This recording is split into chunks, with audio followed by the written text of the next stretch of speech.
What if the fate of an entire continent could be shaken before the sun had even risen?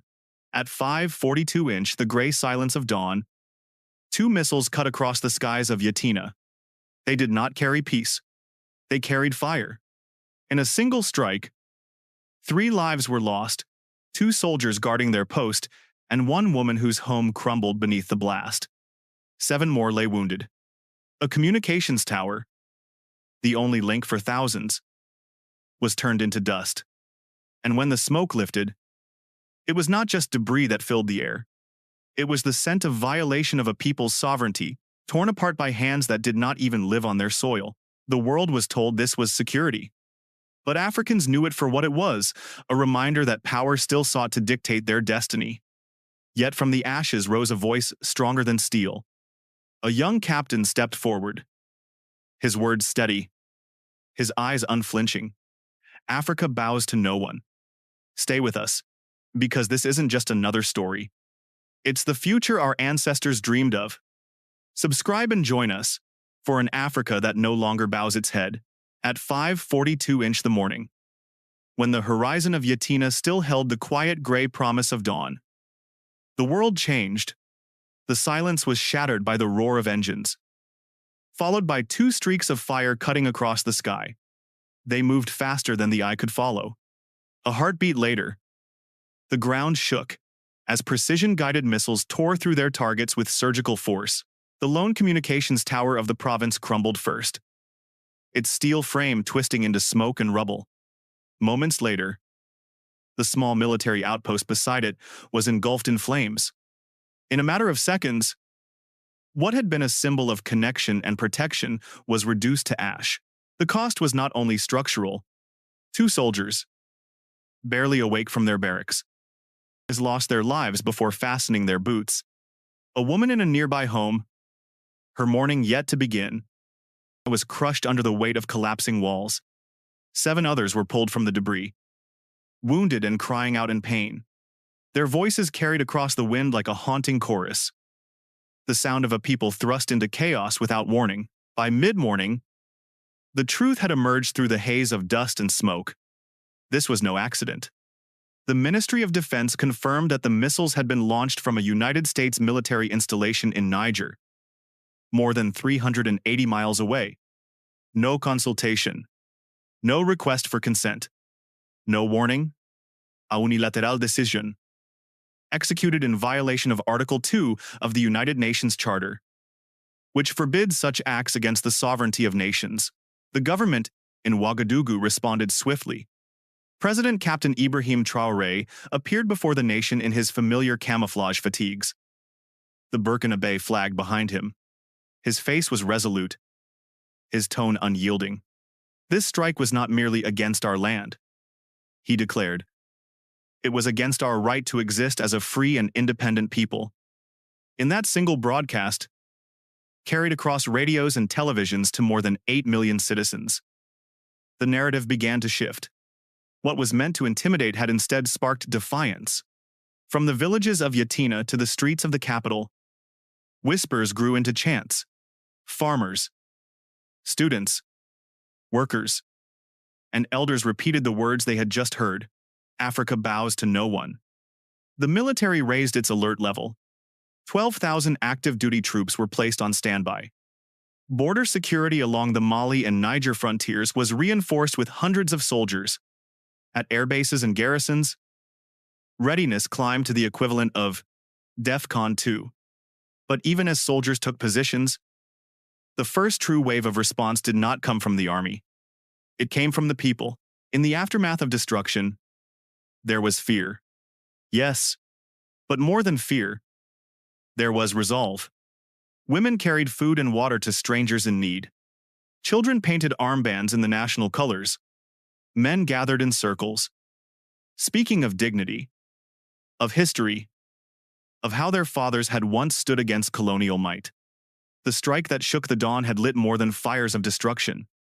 It had ignited the fire of unity, and as the sun finally rose over Yatenga, its light revealed not only rubble, but the beginning of something larger.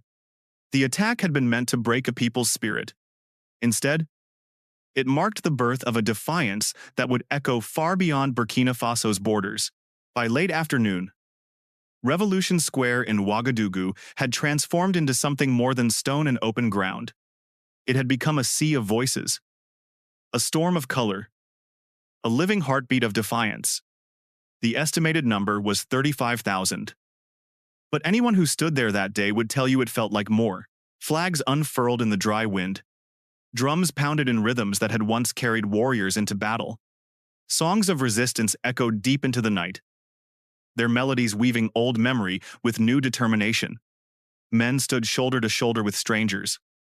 Women offered water and bread to any hand that reached out. Children held painted signs, their letters uneven but their message clear. Our land, our right, our future. What began as grief and outrage had become something else, a movement. A people who had been expected to cower under the weight of a superpower's strike instead rose as one. The air was electric.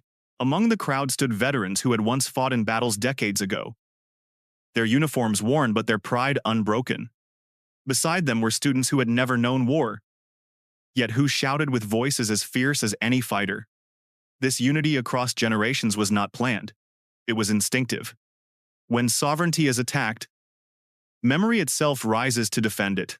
Across West Africa, social media carried the images outward. In Lagos, Dakar, and Nairobi, hashtags repeated the same defiant phrases: our land, our right, our future. The chant spread like wildfire. Beyond borders, beyond languages.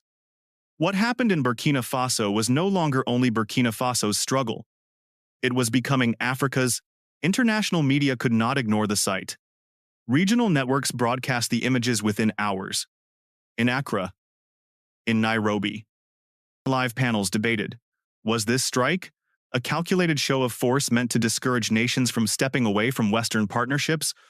Or was it a blunder that had instead accelerated the Pan-African unity movement? In Washington, officials repeated the language of counterterrorism. They claimed the strike had neutralized a militant cell plotting attacks against U.S. assets in the Sahel. But when journalists pressed for names, dates, or evidence, the silence spoke louder than the words. No photographs, no details, no proof. For many Africans, this was a familiar script. The same justifications used time and again to mask intervention with the cloak of security. But this time, the people were not buying it. In Ouagadougou, citizens stayed up late into the night. Radios tuned to call-in programs. Callers voiced both fear and courage. If they can strike us today, one said, they can strike anyone tomorrow. We must stand together now, or we will stand alone later. By the end of that first day, the intended intimidation had clearly backfired. Captain Ibrahim or Traoré, as many now called him with both familiarity and reverence, was no longer just a national leader. He was fast becoming a continental symbol. International analysts began to describe the Captain Ibrahim latest news as carrying weight far beyond Burkina Faso. The people's power was not only in their numbers, it was in their spirit. And that spirit carried outward in waves. In Bamako, Mali, 50,000 marched down Independence Avenue, waving Burkinabe flags alongside their own. In Conakry, Guinea, a candlelight vigil honored the 3 lives lost. Even in Nairobi, a city with deep ties to the United States, protesters carried signs demanding African unity. For decades, Africa had been told its voice was weak, its divisions too deep, its sovereignty negotiable. But on that night, under the stars of Ouagadougou, 35,000 voices proved otherwise. They showed that unity is not a dream. It is a force, and in the rhythm of the drums, in the chants of the crowd, in the defiant glow of torches, a message carried across the Sahel. Burkina Faso will not bow. If you believe this is what Africa needed all along, say amen in the comments below. By the next morning, the shock waves of the Yatenga strike had traveled far beyond Burkina Faso's borders.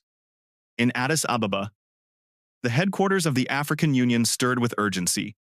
Within just 18 hours, an emergency session was called, one of the fastest in AU history.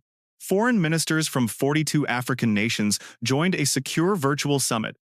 Some spoke from offices in capital cities, others from hastily arranged rooms. But the message repeated. Delegation after delegation was clear. This is not just Burkina Faso's problem. This is Africa's problem. When the image of President Ibrahim Traoré appeared on the giant screen, the room fell into silence. He spoke slowly, each word deliberate, his voice carrying the calm defiance of a man who had already decided his course. If the sovereignty of one African nation can be violated without consequence, he said, then none of us are safe. Burkina Faso will not stand alone, and neither should you. The impact was immediate. Mali, Niger, and Guinea, each led by governments that had recently stepped away from Western influence, condemned the strike in the strongest terms. Senegal and Ghana, more traditionally aligned with Washington, urged the United States to explain itself and to respect African sovereignty. For once, the divide between aligned and independent blurred under the weight of common concern. In Bamako, 50,000 people filled Independence Avenue, waving Burkinabe flags beside their Malian colors. In Conakry, Guinea, citizens held a candlelight vigil. Even in Nairobi, a city with deep American ties, protesters marched with signs reading, "Africa Unites." The chant was spreading across languages and borders. Meanwhile, in Washington, the Pentagon described the operation as a targeted anti-terror mission. Officials claimed it had eliminated a militant cell plotting attacks. But when pressed for evidence, they offered none. No photographs, no names, no intelligence briefings.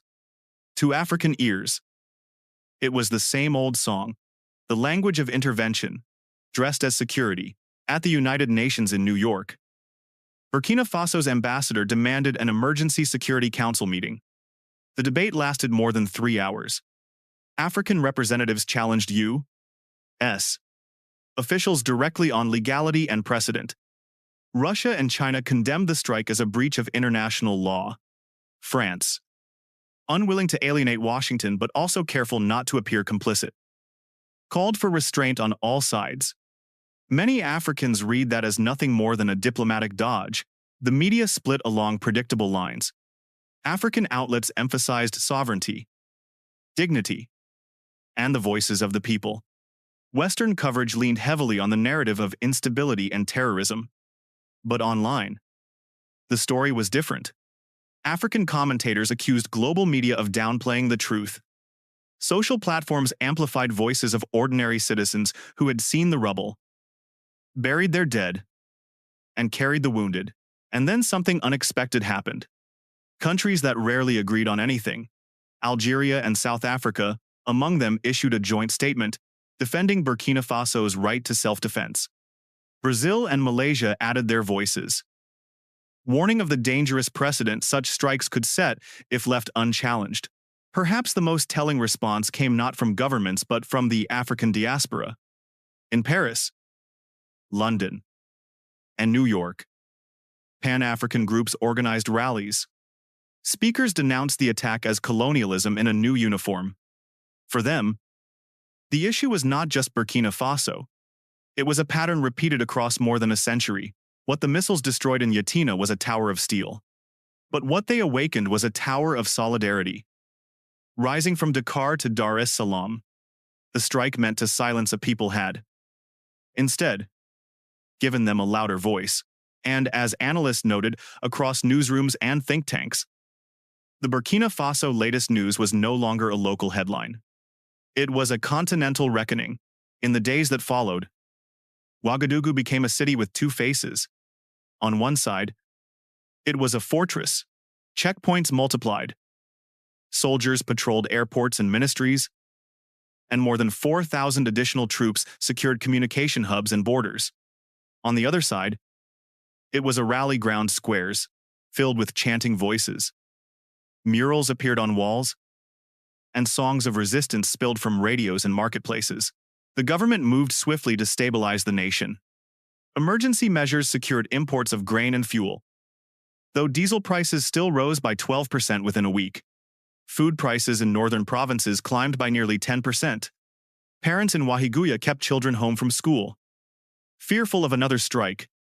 The question whispered in homes and shouted on radio lines was the same.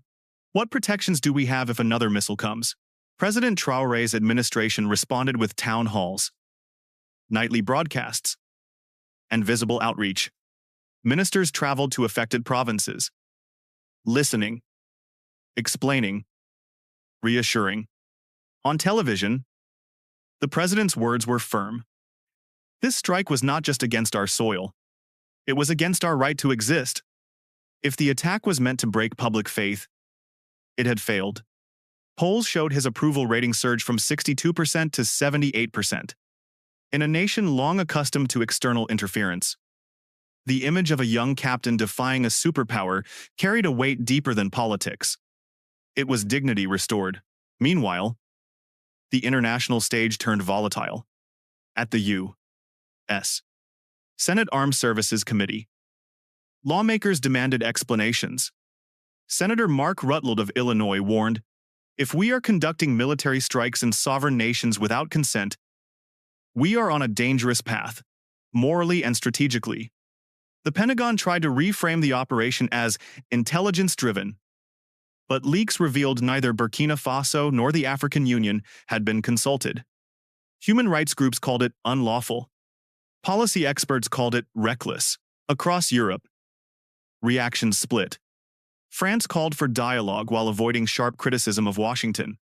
Germany bluntly warned, partnerships cannot survive without trust. Russia and China seized the moment, denouncing neo-imperialism and offering open support to Burkina Faso. Media coverage reflected these divides. CNN and Fox focused on the alleged terror threat. NPR and The Intercept questioned legality. African media kept sovereignty at the center, replaying Traoré's speeches and images of solidarity rallies. Analysts from Brussels to Washington asked the same question. Has the U.S. underestimated the backlash? Burkina Faso's government began recalibrating foreign policy. Joint training with U.S. forces was scaled down. Cooperation agreements with Western nations were placed under review. At the same time, quiet but deliberate steps were taken toward non-Western partners. Within weeks, Burkina Faso, Mali, and Niger signed the Sahel Shield Alliance, pledging mutual defense if one was attacked without consent. The others would respond collectively. It was more than a treaty. It was a warning. Observers noted that the creation of the Sahel Shield was a direct challenge to American and French influence in the region. Algeria hosted closed-door talks on wider African security cooperation. Proposals for pooled African funding for homegrown military equipment began to circulate. For Washington, the consequences were immediate access to Sahelian leaders dropped to the lowest level in 2 decades. Inside Burkina Faso, Traoré's popularity climbed higher still. Polls from the Ouagadougou Institute of Public Opinion reported 82% approval for his foreign policy. Citizens cited national dignity and African unity as their top reasons. For much of Africa's modern history, leaders who resisted Western dominance often found themselves isolated or removed from power. But after the strike, Traoré was breaking that pattern, not with empty slogans, but with action that could be measured. Alliances signed, troops mobilized, contracts rewritten. International analysts who once dismissed him as a transitional figure now began describing him as a continental force. And across the diaspora, from Harlem to Brixton, his name was spoken with the weight once reserved for historic freedom fighters. The world had entered a new game. The missiles that tore through Yatenga had not only destroyed a tower, they had shifted the balance of global power. 2 months after the strike on Yatenga, the crisis took a dramatic turn. In neighboring Niger, a drone entered without permission and released fire on a small village. 4 civilians were killed. The justification was the same phrase Africans had heard countless times before: counter-terrorism operation. But to the people, It looked exactly like what had just happened in Burkina Faso. Within 24 hours, Niger's interim leadership reached out to President Ibrahim Traoré. Their request was simple yet historic, a joint statement of defiance. The next day, the two leaders stood side by side in Niamey. Cameras rolled as they declared together, "The era of unilateral foreign strikes in Africa is over." For millions across the continent, this was more than words. It was a vision long dreamed of but rarely seen: African leaders united, shoulder to shoulder, against outside interference. The effect was immediate. Mali, Guinea, and Chad issued similar declarations. In East Africa, Tanzania and Uganda voiced their support. Even in countries traditionally tied to the West, parliamentary debates erupted about whether foreign military bases should remain without strict oversight. Across the Sahel, the phrase began to take shape: Africa's shield. In market stalls, vendors spoke of it as if it already existed. On social media, hashtags like #Africa Unites and #Sahel Strong spread like wildfire. In Washington, Pentagon analysts sounded the alarm. A visible alliance of African nations openly rejecting Western military operations could restrict U.S. presence in the region for years. In Paris, defense officials privately admitted that the momentum of African unity was far stronger than they had anticipated. Traoré understood the weight of the moment.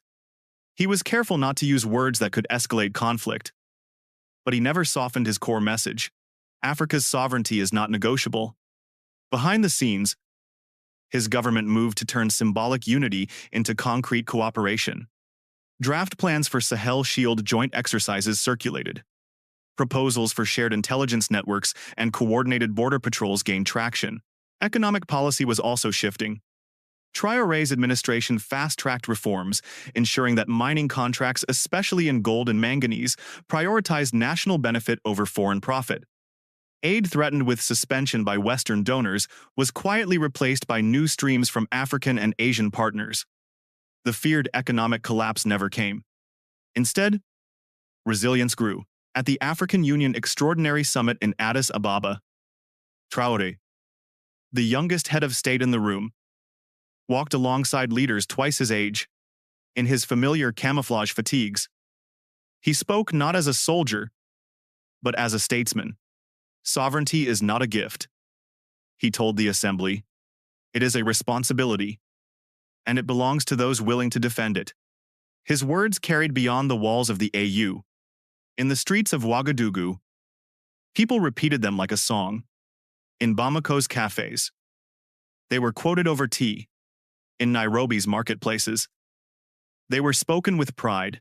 For Africans at home and abroad, this was a moment long denied: the sight of young leaders refusing to bow. What was meant to isolate Burkina Faso had, instead, ignited a continental movement. Burkina Faso's story was no longer just its own. It was Africa's. It was about reclaiming dignity, asserting destiny, and refusing silence. The fire had begun in Yatenga, but now it was spreading from the Sahel to the southern tip of the continent and beyond, into the hearts of Africans across the diaspora. If you believe this is what Africa needed all along, say amen in the comments below. Burkina Faso's story is not yet finished. The road ahead will be long, lined with pressure from outside powers who fear a self-reliant Africa. Economic threats will come, diplomatic tricks will be played, and there will be those who still believe Africa must bow.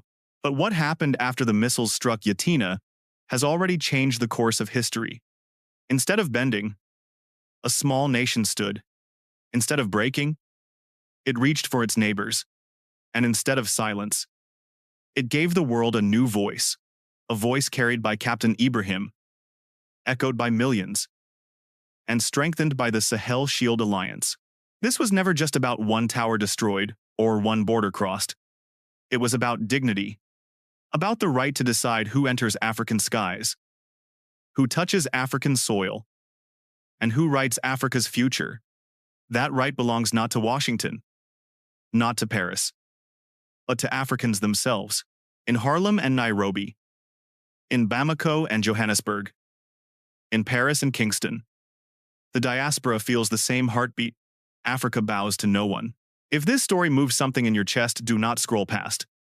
Like, share, speak, subscribe because they hid our history long enough. Let's speak our future out loud. Say it with me, New Africa. Africa rise. Africa can do it. It's time for Africa. The struggle will not end with one speech or one march, but every chant, every flag lifted, every voice raised brings us closer to the Africa our ancestors dreamed of.